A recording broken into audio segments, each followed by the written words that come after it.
no ite hiek nin Leo Setos Kahadrouyan Aïda Hatsen Outmo Kaïgoussante. Bonjour, mon nom est Léo Saint-Onge, je suis directeur général de l'Agence des pêches autochtones Ino Mamo Kaïkouset, AMIC. J'ai commencé dans les pêches, à rentrer dans les pêches en 1994, commençant à négocier les premières pêches. En 1996, on a eu notre premier bateau de pêche qui s'appelait le Ino 1 avec des permis qui étaient de 12 tonnes métriques, environ de 38 000 livres au niveau des crabes d'un neige. On s'est avancé graduellement. La vision était qu'on voulait des bateaux de pêche et aussi faire le cercle, comme la vision autochtone, le cercle, au niveau de la transformation, de l'exportation, aussi de la traçabilité, puis la durabilité des pêches. Je pense que l'avancement des pêches a été fait graduellement au niveau des Autochtones. Aussi, à l'intégration au niveau alloctone, ça s'est bien fait aussi. C'est sûr qu'on a pris notre place, puis ça a été difficile, sauf qu'il y a eu beaucoup de compréhension au niveau des pêcheurs qu'il fallait qu'on s'intègre aussi, tu sais. Les premiers pêches n'étaient pas des pêches vraiment lucratifs parce que on embarquait au niveau des pêches, des petits contingents, des petites pêches. Au fur des années, on a commencé à acheter des bateaux de pêche autonomes de pêcher. Là, on les appelle les pêches traditionnelles. On s'est rentré tranquillement à s'avancer là-dedans. C'est sûr que tout s'est fait vraiment graduellement, puis avec un plan stratégique qu'on a mis sur place. Dans le temps, je travaillais pour Innu Truegan, conseil de bande de Washat Makmalyutenam, dans les premiers temps, lors des rachats des permis, avec un jugement qui s'appelait Sparrow.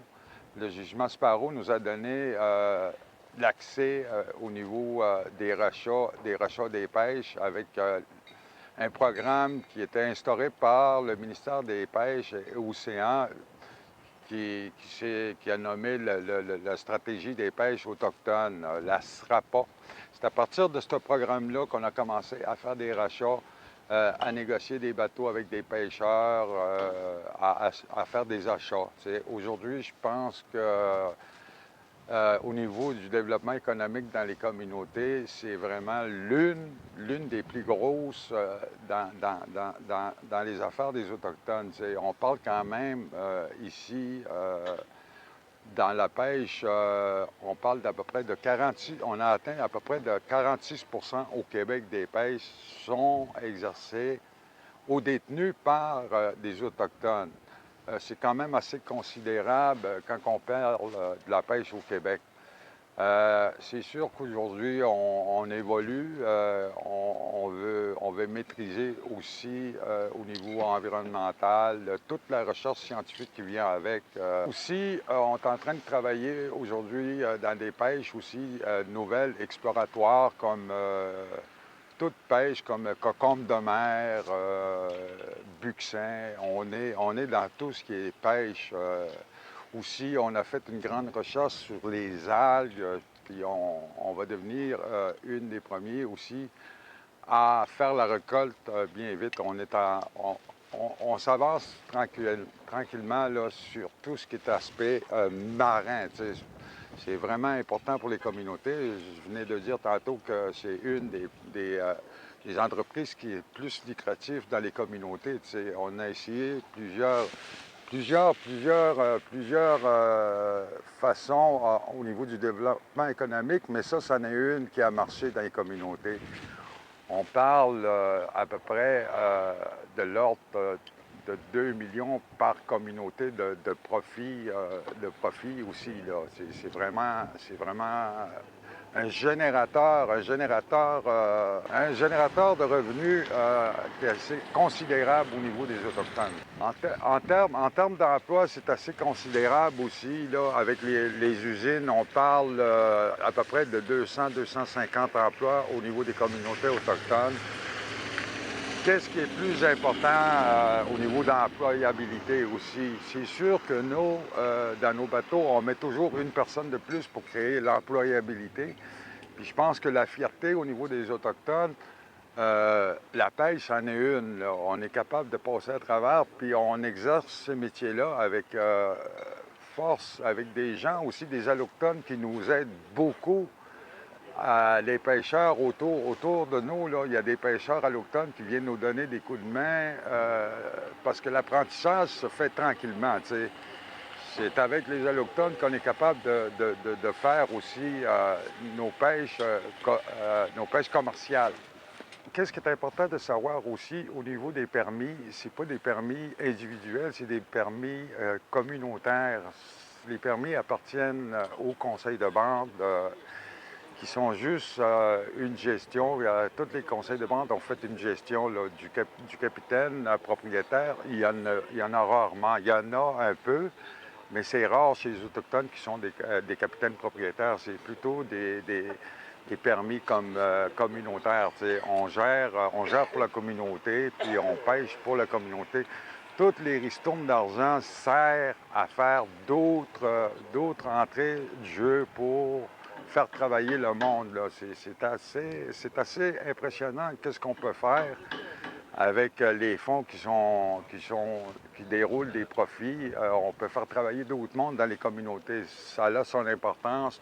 Pour l'AMIC, aujourd'hui, où je travaille pour l'AMIC, nous autres, on met beaucoup d'efforts sur les nouvelles espèces à développer, le niveau environnemental, la recherche, au niveau des ostérés, toutes les à côté, c'est le financement qui est financé par nos bateaux. C'est des décisions qui ont été prises par nos chefs au niveau de l'Agence des pêches autochtones aussi. C'est assez important là, comme investissement qu'on met à partir des bateaux. L'Agence des pêches a été créée suite à une réunion des coordonnateurs de pêche. On a décidé de se regrouper pour justement faire des achats communs pour baisser un peu les prix de chaque. Puis on a décidé de se regrouper. En même temps, il y a un programme qui est sorti au gouvernement du Canada, qui était le programme PAGRAO. On s'est tout de suite adhéré. On est l'un des premiers PAGRAO au Canada à être mis au monde. On l'a appelé AMIC, Agence des pêches autochtones, c'est Agence Pamou Innu Kaikwasset. Notre mission, c'est vraiment d'être à l'affût des pêches, faire de la recherche et développement.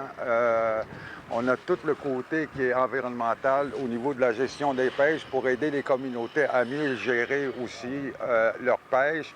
On fait toutes les revues de paires où on peut voir qu'on a notre mot à dire aussi là, lors des recherches scientifiques pour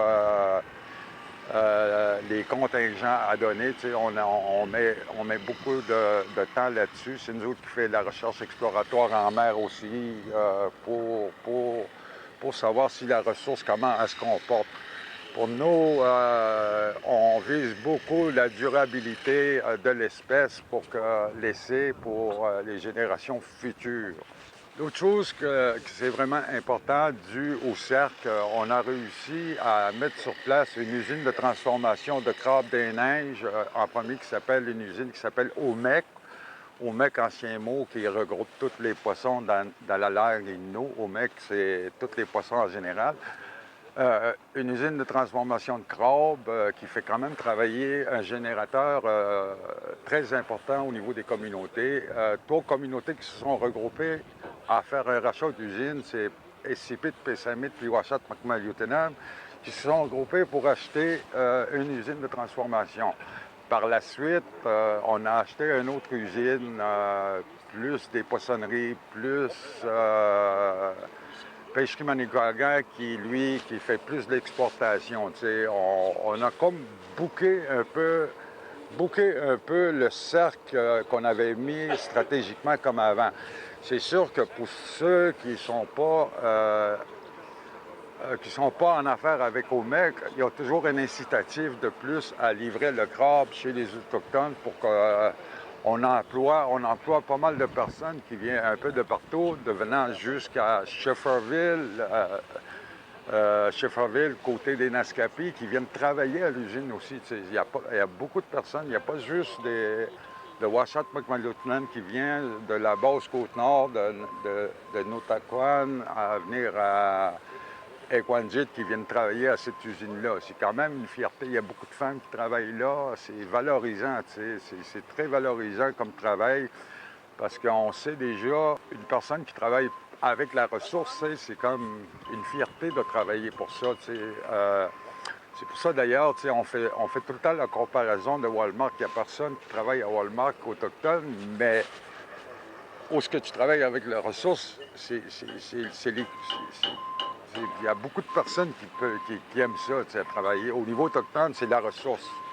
C'est une fierté.